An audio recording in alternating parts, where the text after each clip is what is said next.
welcome to the Catholic Forge, a conversational podcast where we gather to explore our Catholic faith and discuss how it forms our lives.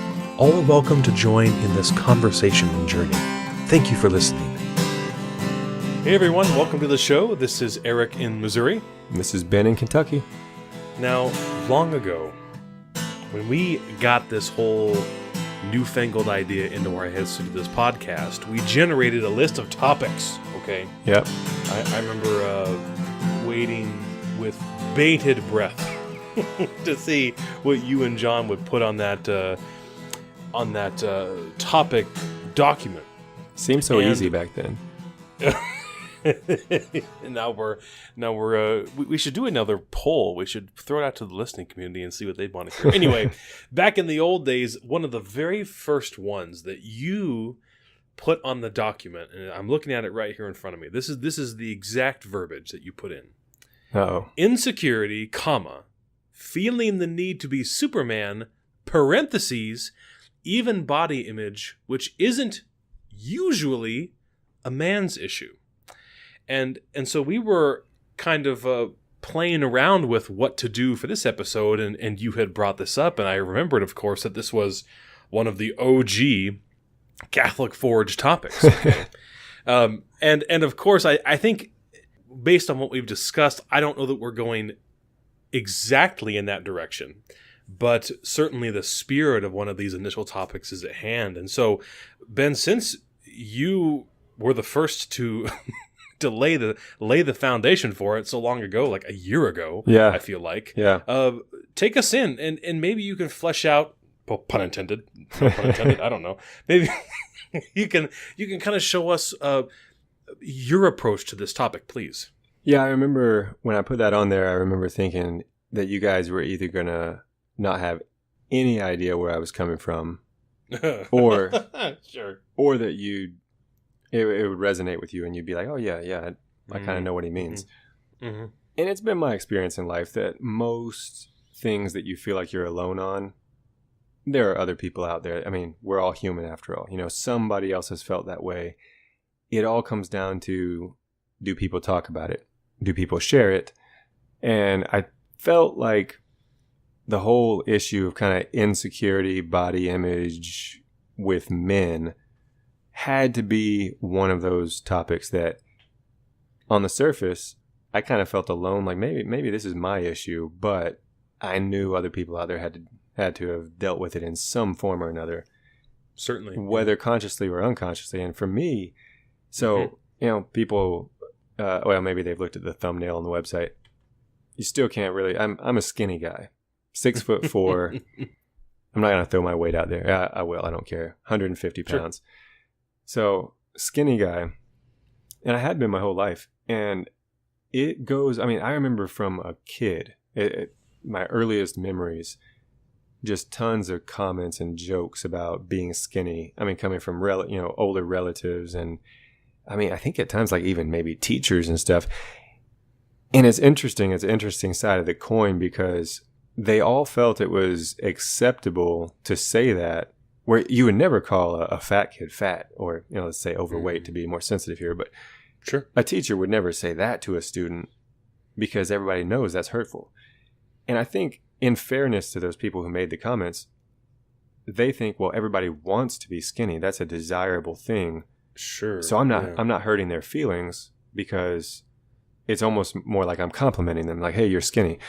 But then, of course, there was like, I mean, I had a pretty easy childhood. I'm not going to say I was bullied or teased or anything, but one story that comes to mind, and I'm not fishing for sympathy here, but it's just a fact, Sure, of my childhood. Whatever year that the movie Nightmare Before Christmas came out, Tim Burton, you know what I'm talking about? Yeah, probably mid-90s without checking, but yeah, somewhere in there. I think that's about right. Maybe even early 90s. I was probably late elementary, early middle school. Okay. I'll never forget that one student found the parallel between me and Jack the Skeleton in that movie. Okay. So, all right. I hated that. Oh my gosh. Not many things got to me, but I hated that. I remember that really getting under my skin and hurting my feelings. But yeah. So for me, I think it all and now I can only decipher this as an adult now. I didn't know this at the time, of course, but I think it goes back to that point of hating being skinny. And in essence, if you want to connect the dots far enough, in some ways, hating the body I was given, wishing it was different than what it was. And like you read in my little, what I posted on our topics list, body image doesn't seem to be a male issue, because it's gotten a lot of press for females. There are tons of magazine articles and discussion groups and all of that.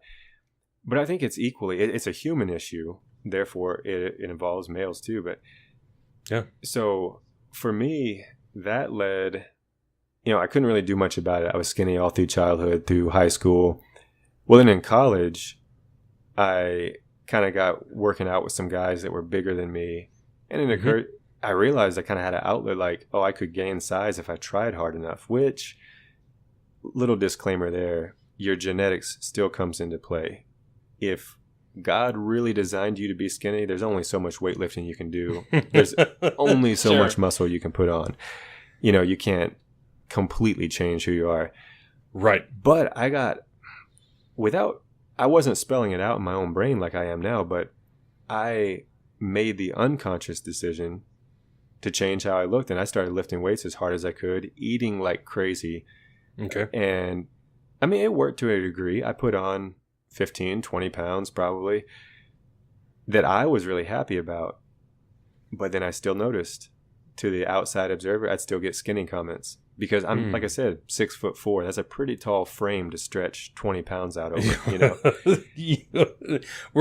Were you always tall? Or, I mean, you are now, but did you shoot up like what do they say? A root? Beanstalk? What do they say? Beanstalk?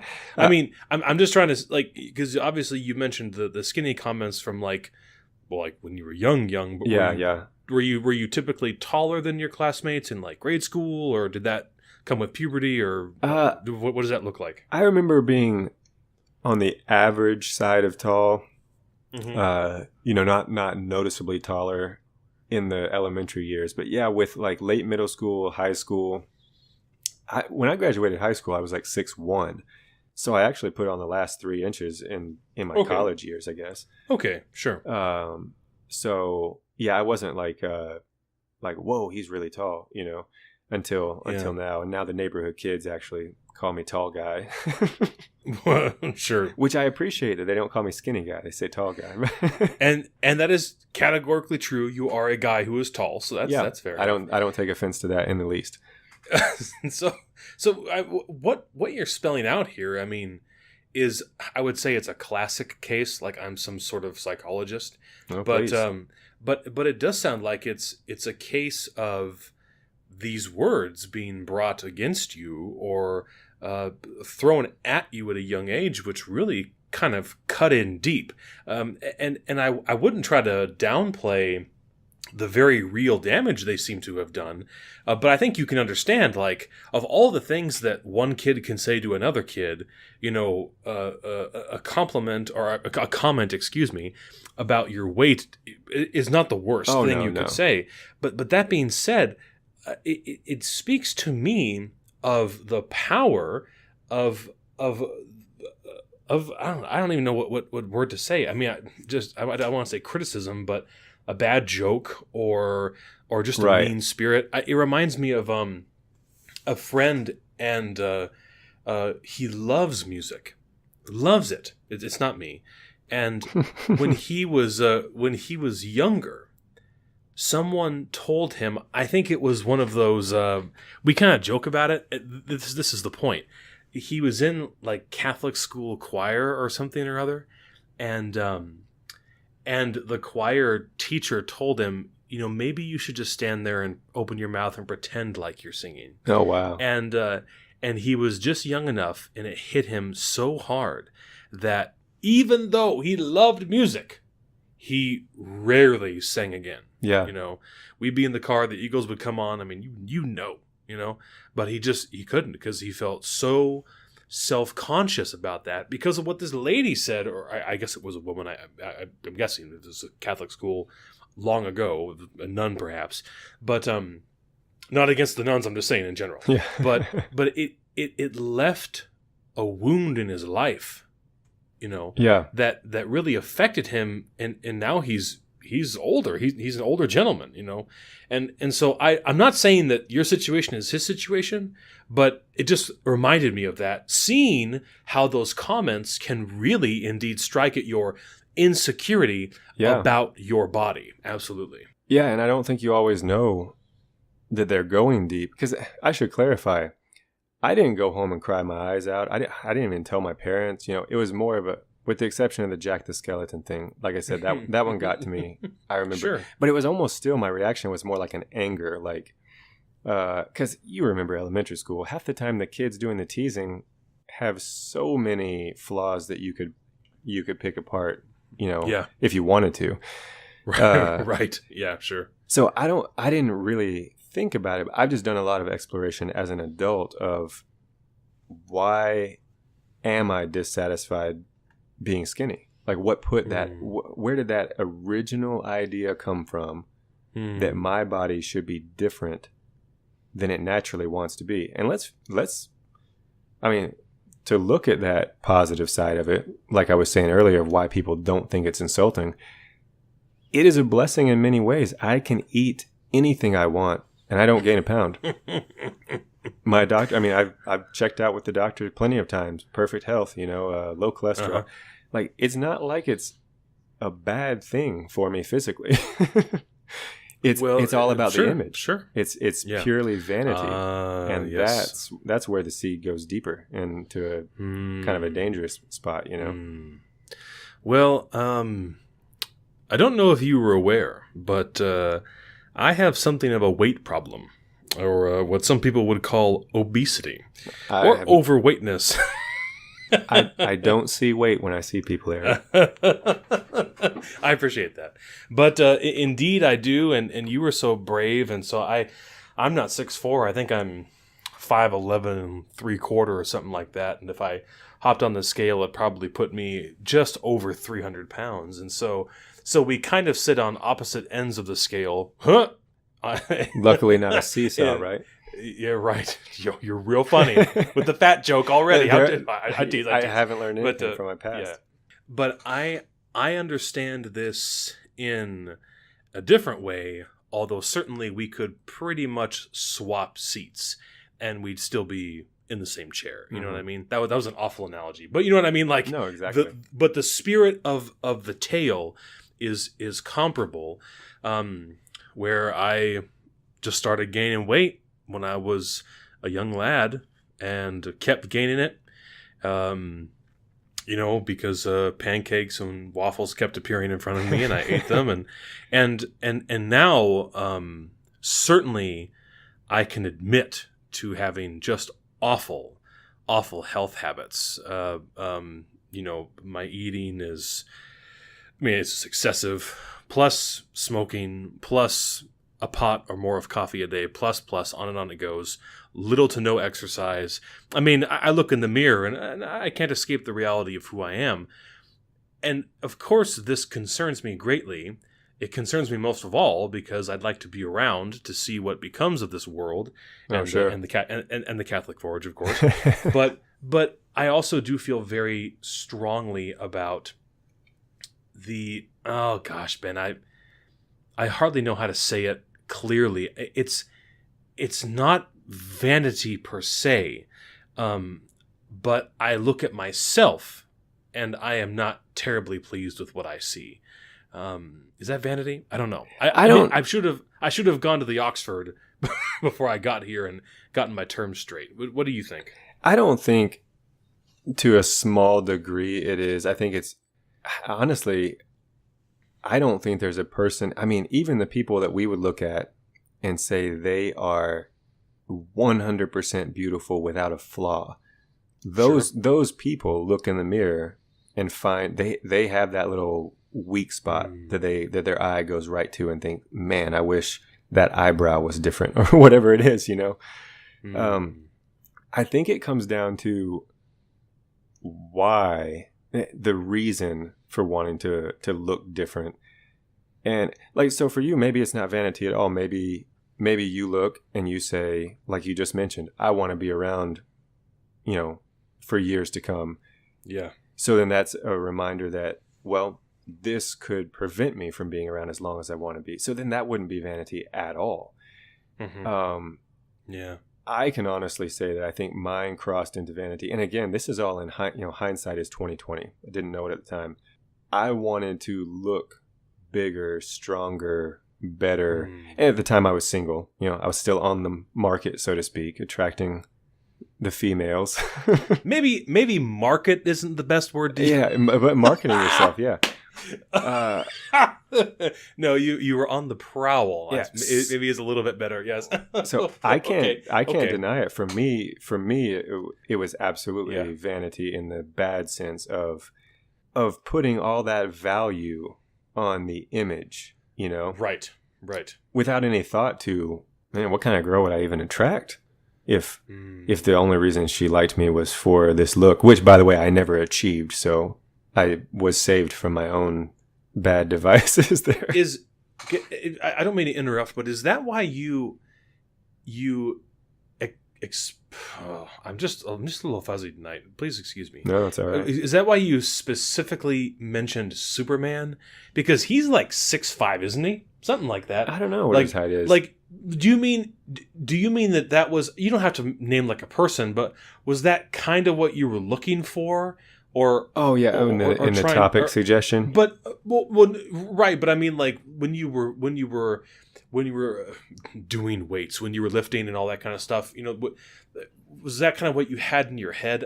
Maybe this is totally not unconnected to the conversation, but I mean, I just wonder why you mentioned a superhero specifically. Well, I think that we are inundated with those images, and women have it so much worse. There are so many more images of this false female perfection. Yeah. Oh yeah. But people do overlook the fact that men are inundated with that perfect male physique and we did our episode on it. We love the superhero movies, but in every one of them, there's this guy with like almost impossible physique, Right. Right. And then when you read, you probably never have, because of my whole workout past, I've read the articles of what they had to do to get into that kind of shape. It's not sustainable. It's not even responsible to the environment or humanity. I mean, as far as it's gluttony, but it's interesting because it's gluttony with a nice visual end, versus a unappealing visual end. Ironically, just today I was scrolling through Facebook and I found a video, and it was of a bunch of the different, not just Marvel, but like superhero actors and actresses. And actually, I think that Gal Gadot was the only actress, but it showed their workout regimens, and it was nuts. Oh, they do it full time. It's like 8 hours a day. Even Robert Downey Jr., who's in the Iron Man suit. Yeah. Who you never even see. It's not like when Chris Evans in Captain America, and he comes out of the tube and he's like all lubed up and boom, and there he is, Like you see his body, but you don't even see Iron Man's body. So yeah, I appreciate that. I did think it was interesting that they didn't have more footage of these ladies exercising, because you're right, there's such a magnifying glass on them, Right. And there's before Wonder Woman came out, I saw these articles about Gal, the actress Gal. Yeah. And they were criticizing her because of this and that and all that. I mean, I'm not trying to make a stand on that. I was just like what's happening, Yeah. So you're right. We can't, and I wouldn't try to apologize, quote unquote, or to explain how it is for ladies. I really can only go by what I see, like the articles I read and the responses I see from the public, but I do not envy them at all. And what I feel in myself is hard enough. I just because we're on this, I think there's it's kind of a funny quote here from C.S. Lewis. It just makes me laugh. He said, "Health is a great blessing, but the moment you make health one of your main direct objects, you start becoming a crank and imagining there is something wrong with you." Just like you said, you look in the mirror and you cannot even see the progress you've made because you still only see the flaw. And he continues, "You are only likely to get health provided you want other things more: food, games, work, fun, open air. And I think That's good. for me, there's something of that in my own perspective where I look in the mirror, and if I just look in the mirror and I say, oh, come on, I just want to lose pounds, I'm immediately discouraged because I know that it's going to take, this or that, or Right. new shoes or gym membership, or got to get up earlier to go do this and that before work or whatever. But if I find, not that I've been so successful, but if I stay on target, which with that sense of exactly what Jack said, if you look beyond basic health to a further, more humanist objective, that you'll find more joy in the pursuit of better health. Oh, definitely. And that's why, like I said, I want to extend my life so that I can be around, for all these things that I desire and I enjoy. Yeah, and I'm getting there myself. I mean, I won't say I am healed. I mean, I use that word in a literal sense because, I mean, like with all things, we really have to turn it over to God and have that be redeemed in some sense, that broken part, have it completely redeemed. And it's I won't say a daily struggle. I guess it depends on what I'm going through. I don't know where the cycle is, but so I'm not free of it completely because I'll admit, I sit down, you mentioned with Superman what I have in mind. I'll have to be honest. And I think our listeners and you, we're all comfortable enough in our own skin. I can compliment another man's appearance without anybody getting a wrong idea here. Sure. When I sit down and watch Wolverine and see the shape that Hugh Jackman is in. Oh, shoot. If somebody gave me, if somebody said snap your fingers and you could look like that, I'm still going to be tempted. I'm not to that level of acceptance that I should be with myself of saying, no, you know what? I don't need to look like that. I'm happy with the body God gave me. I'm happy. Yeah. This is, thankfully for her, this is the body that my wife fell in love with me looking like I do, I didn't need to look like Hugh Jackman for her to marry me. And actually if backtracking just a bit, talking about the difference between men and women, I think women do have it so much harder.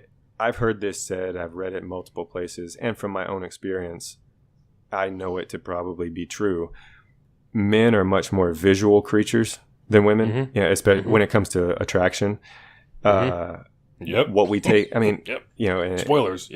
Spoilers. And one day we'll do an episode on pornography. Maybe that's why it's such a male heavy problem. The visual is how our brain is wired. So women have such a pressure to make sure the visual is perfect because they do know that the facts are in. They know men like what they see or don't see, makes a difference. Yeah. Whereas us, we get off so much lighter because, like I said, my wife fell in love with me and married me despite the fact that I felt I was way too skinny. And like, man, what kind of woman wants a skinny guy, and not a muscular, strong guy that can, undoubtedly protect her from any problem that may arise. So just throwing that out there as one of the differences in the struggle for men and women, that basically saying that I was stupid in my assumption that women wanted a man that needs to look that way or be muscular, because so many women don't care about that. They want a guy that's going to provide, stability, security, be nice, care for them. I mean, they don't care about that at all. But again, hindsight is 20/20. And those pursuits, those goals, even like you said, that sense within that Alice could or couldn't love me based on the way I do or don't look, all of that is just I would say slight, but just roll with me, is a perversion of sorts of the actual value we sense our bodies have. We are so obsessed because our bodies are that important. But like C.S. Lewis, spiritual sponsor of the Catholic Forge, like he said, he doesn't know that he's dead and he's in heaven. I don't know. I think so. But like he said, if that's your only pursuit is fitness for its own sake or for your happiness, something's going to go wrong. And that's where I think we have we have gotten so far off the track, and I'm speaking of myself, or speaking for myself, in that we fail, I should just say I fail, to see how beautiful my body is as it is, Right. And as a person. I'm not like I'm looking at my tummy and my thighs and I'm like, oh boy. But I mean, as you're right, me as a person and my body is a temple of the Holy Spirit. Flawed, yes. Spirit too, flawed, yes. Me, soul, person, identity, flawed, yes. Now, in Christopher West's groundbreaking book, Theology of the Body, I'm teasing. I only say that because I know it will make John's skin crawl to say that. But no, it was John Paul Ledoux. Yeah. I love calling him that. He's also a spiritual sponsor of the Catholic Forge, by the way. It was February 20th, 1980. So he just predates us a little bit. And he says this, I think, just a wonderful statement on the value and unchangeable beauty of the self and the body. And this is what he said. He said, the body and it alone is capable of making visible what is invisible, the spiritual and the divine. It, the body, was created to transfer into the visible reality of the world the mystery hidden since time immemorial in God, God's love for man, and thus the body to be a sign of it, God's love for man. What a wonderful sentiment. I love that. And just to show us again how important our bodies are. And if you only caught onto that first paragraph or sentence, let me read it again. Just the first sentence. The body and it alone is capable of making visible what is invisible, the spiritual and the divine. And so when you come home and you can tell your wife you love her. You can exchange that through your body as a mechanism for making sound, yeah, and transmitting thought. But you can also show her, in concrete ways. I can express to Ben my care for him through my body. Yeah, and this also, again, is how we are made in the imago Dei, the image of God, in that we are a unity of persons, the spiritual and the divine and the worldly, for lack of a better term, the body and the soul together in one. And so, again, I'm just speaking for myself in the moment, but really grounding myself in that framework will help me to approach myself with greater health, greater appreciation, and most importantly of all, to see myself not as I do in the mirror, because I don't really care for that, if I'm honest, but to see myself through the eyes of Jesus Christ, who, as you said, not only redeems the world, but redeems this mortal frame. What's the term? This mortal coil or something like that. You know what I mean? I know what you're talking about, but I can't think. Now it's gonna bake our brains. But anyway, please go ahead. I rambled too long. Go ahead. No, it's all perfect. And that quote from John Paul II. I mean, I've heard it a million times, but it's every single time it's powerful, and it goes without saying. I mean, what that's all hitting around too is that our bodies have such value, and the way we know that, God Himself took on a body. Jesus Christ. Mm-hmm. I mean, that right there, when that happened, it was like you used the phrase newsflash quite a bit. It was a newsflash to humanity. These bodies, they're a big deal.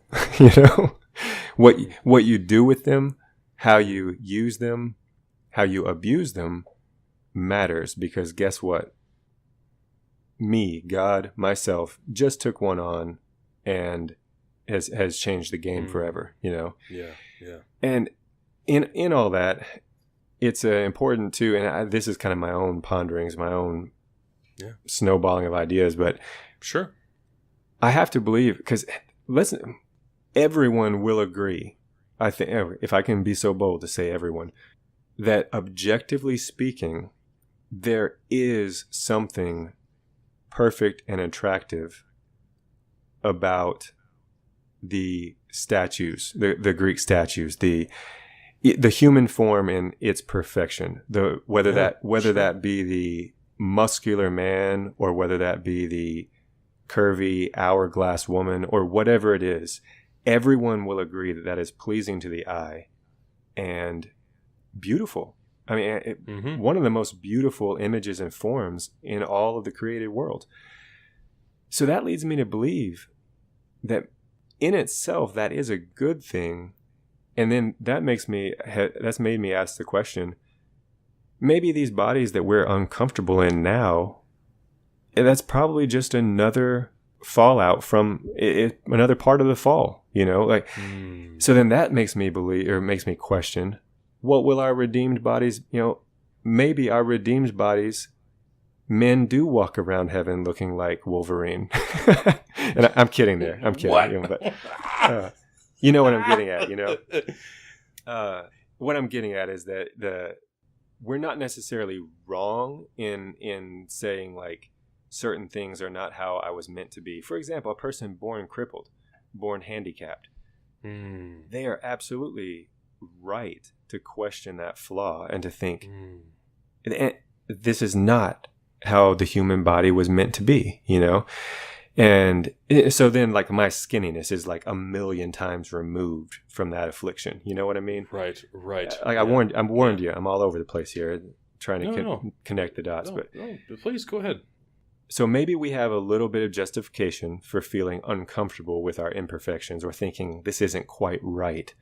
But then we have a 100% responsibility, like you said, to remember that fallen as we are and as we may be, we are redeemed and we do have salvation. And this is not the final word, so to speak. Our bodily imperfections don't define who we are, even though, as you also rightly said, our bodies are 100% part of who we are. Yeah. And I think you mentioned Christopher West. I think he pointed this out, and it's such an awesome point. If you want proof that your body is you, think of how you say it. If I put my fist out and hit you with it, you don't say you hit my body. You say you hit me. You hit me, Yeah. When in fact, all I made contact with was your body. And some spiritualist out there today would try to say that there's a difference. But so, yeah, talk about rambling now. I'm going. So jump in.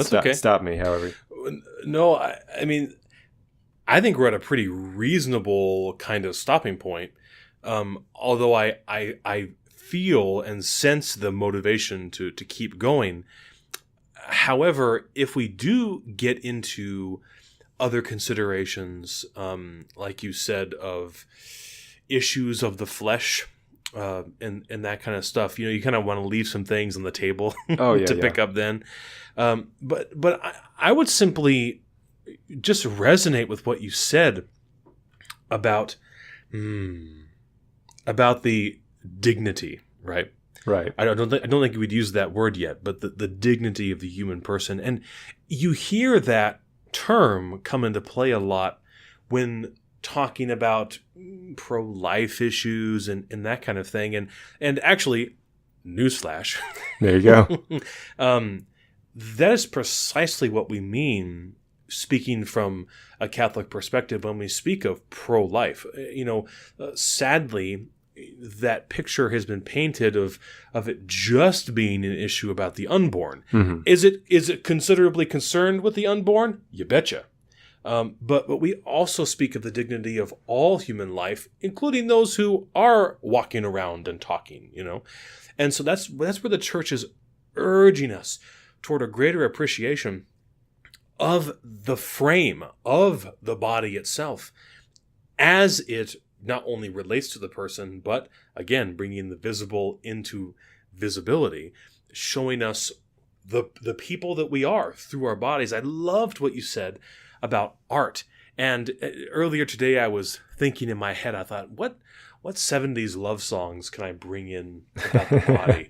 And I mean, I could just go on. You have 15 minutes? Because I could get the guitar and I could sing you 20 or 30, that are just not even, I mean, and this would also be another example of how we've blown it in the fall, because of course, the great hit from the Eagles begins, raven hair and ruby lips, sparks fly from her fingertips. So she's she's some sort of black-haired, red-lipped sorceress, the witchy woman, right? Yeah. But and I mean, the song is not just about her hair on her lips, but so many songs that only talk about the flesh, Right. But then so many other songs that sing of just wanting to be with the other person. So much to say there. I had some stuff ready to talk about, like discipline and modesty. Oh, I don't want so to go much. into it right now. Do you think we've kind of reached a good spot here for this episode? What do you think? Yeah, I think so, because I mean, when I put it on there, my main focus was just kind of getting it out there, kind of a personal confession of like, hey, as a man, there's been times that I didn't feel good enough because of the way my body looked, because you don't hear men saying that much. You hear women all the time saying it, but and they're not shy about it necessarily. They'll talk about it openly in a room of people of like, oh yeah, my weight, and men are just like, on the surface at least, we try to act strong. We're like, nope, I'm good the way I am. I'm perfectly happy with myself. Yeah, stay out of my business. And it's not a manly thing to admit. That I have, one, that I'm not healthy, two, that I actually have what we would, based in where we're talking, that I have what we would call body issues, Yeah, exactly. It's totally anti-masculine, because we have inherited these traits of being, like you said, strong and bold and courageous, and then we live recklessly for too long. I'm speaking of myself, and then one day we walk into the doctor's office and says, "Well, guess what?" And we're like, "Okay," and so that's why real care and attention. Going back to Lewis, if I may, one last time, why he's saying that fitness and exercise, good health, can't be the one and only focus. But by golly, it can sure be a great one if you really integrate it with a holistic approach to health in your life. Okay. Yeah. And so we'll have a Catholic Forge 5K. Okay. Because it is important, and it's something that I feel gravely lacking in my life. Do you know what I would love, Ben? And we would close with this. I would love it if you and Alice and Tori and I and John and Cecilia, I almost said Abigail again. I just said Cecilia. I would love it if we would go and walk the Camino de Santiago together. Oh, wow. Or something like that, Now, that the four four of you, the five of you, I'm speaking of everyone but me, could do it today. But me, I'd be like, can't do it, But, I wouldn't be so sure about myself. Well, maybe we don't need to go 500 miles, but anyway, it's something that we'll talk about later. You heard my confession. I put my effort into my muscles, not my heart and lungs. So my cardio is horrible. But well, it's we can walk we can walk briskly. Anyway, real quick before you wrap it up. No, please. I'm ready. I can sense you doing the outro, and we need to. Let's do it. There was one quote from the Catechism. This is a newsflash. I'm reading the quote from the Catechism. That's never happened yet. Hold on. First, let's hear that Catechism music. It's a catechism connection. Oh, yeah. All right, very nice. Go ahead. All right, so this is the one quote that tied in great for me, and I wanted to make sure to mention. It's paragraph 2289. 2289. If morality requires respect for the life of the body, it does not make it an absolute value. It rejects a neo-pagan notion that tends to promote the cult of the body, to sacrifice everything for its sake, to idolize physical perfection and success at sports. By its selective preference of the strong over the weak, such a conception can lead to the perversion of human relationships. So we've already unpacked that in everything we've covered and said, but I especially like that phrase, the cult of the body, because that's exactly what I was describing, the going after a look, a perfection that can't be attained this side of heaven, So yeah, in ending, I think, and you covered it well, we're not discouraging anybody from exercising. By all means, exercise and health are a way to enjoy life to the fullest.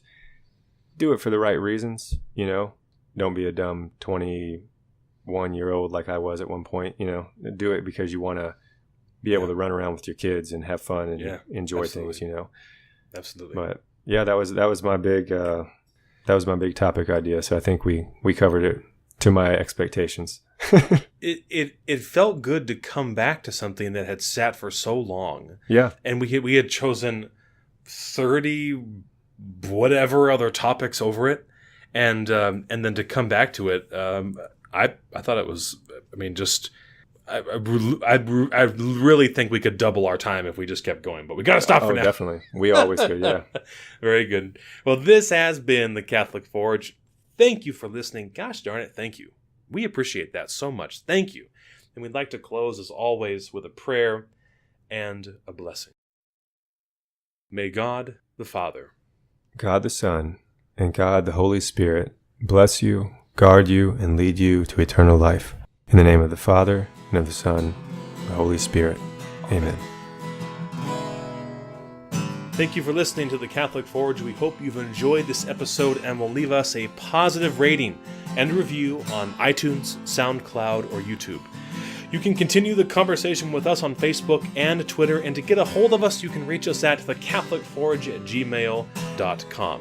For more information regarding the podcast, visit our website at www.thecatholicforge.com. We especially thank our beautiful wives for their continued support of this project, and we thank you very much for listening.